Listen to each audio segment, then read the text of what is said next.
This will probably be kind of a sloppy video, kind of messy, has no real purpose, no real direction. Just gonna start with some observations and see where it goes. So I guess it's primarily a response video to the Veritas guy, not the religious nut, but the other one. Speaking of the religious nut, Veritas, like 48, whatever it is, you'll have to comment like on the Jesus Freak video saying something like how I'm the worst man on earth or something. And it's just, it's so silly. I mean, it's Jesus who said, you know, you get divorced, you can't go to heaven. I didn't make the rule. Jesus made the rule.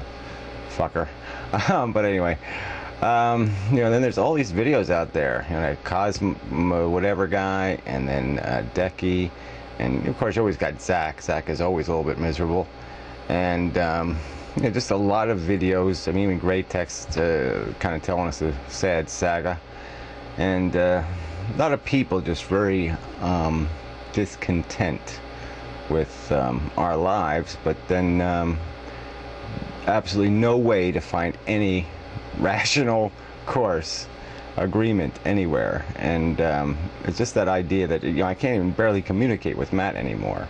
I was talking to the Modern Mystic and Stickam last night, and it's like he said it was impossible, you know, that humanity is just impossible. You can't manage humanity.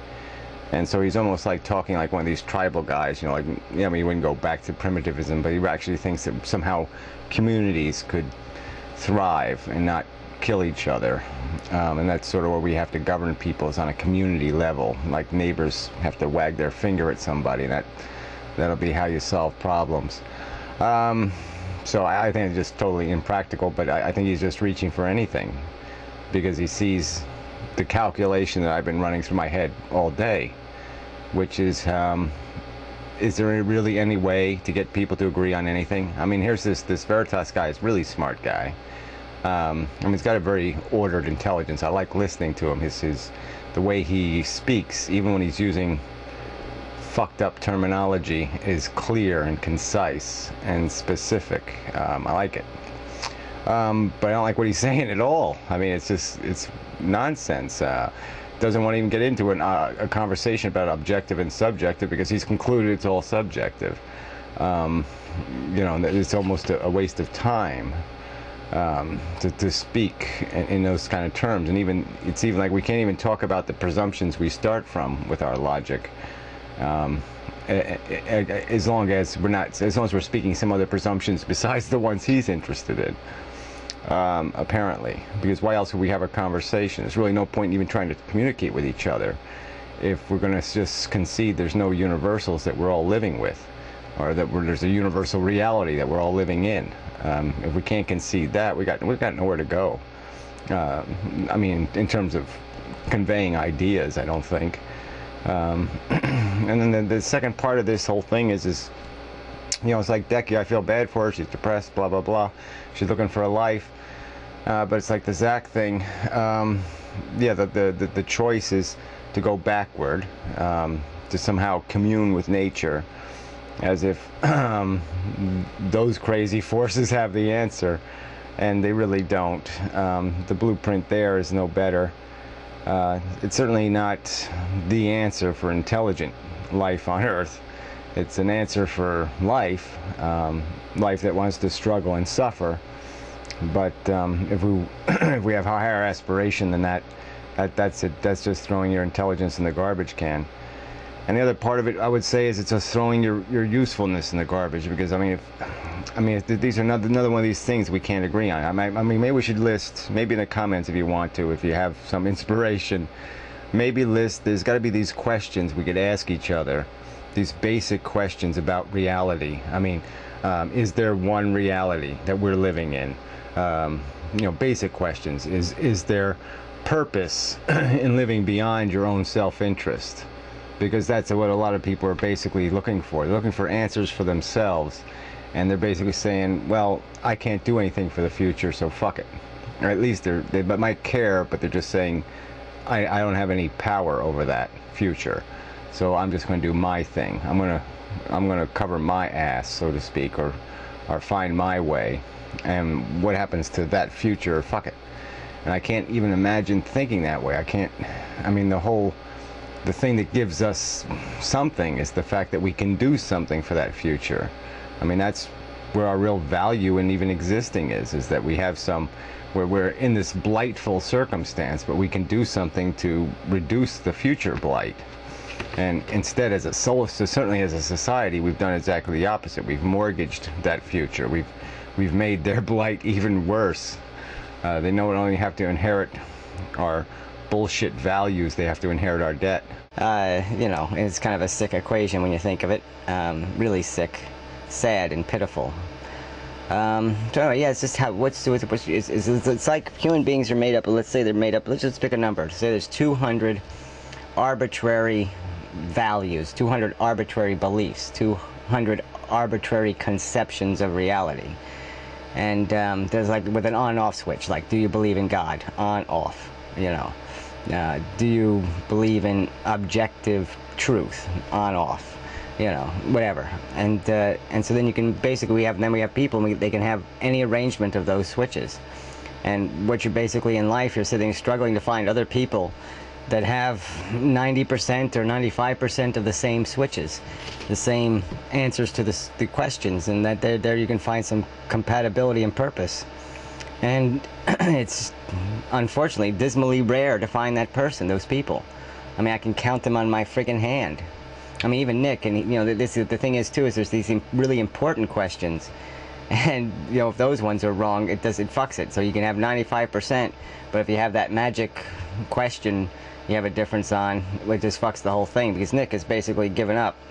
So much so that if he had his life to live over again, he would live it the same fucking way. I mean, that's, you know, I mean, I can see living your life and going through it and saying, okay, yeah, well, I lived like a selfish asshole. I did what I had to do to find my way through life. But you would think you would acquire an appreciation over time that wasn't maximizing your potential. I mean, that was just you being an animal and taking care of your own interest. It wasn't you doing something bigger or better than yourself, or striving to do more than merely maintain your own biology.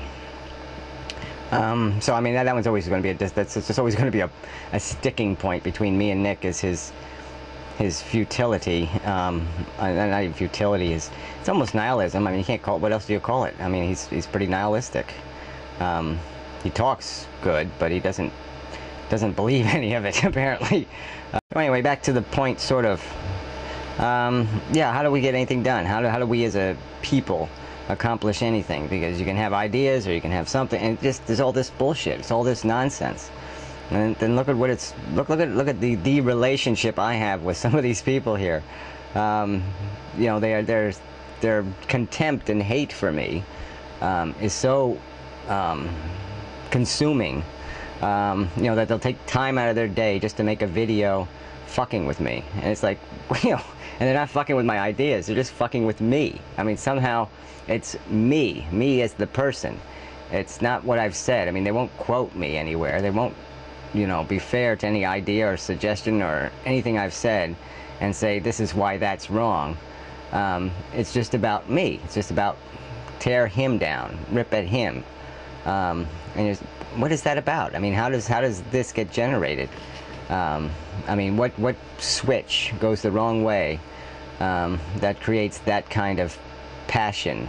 You know, it goes to this. You know, these. I mean, I don't want to get caught up in this crap, so maybe I'll just skip it.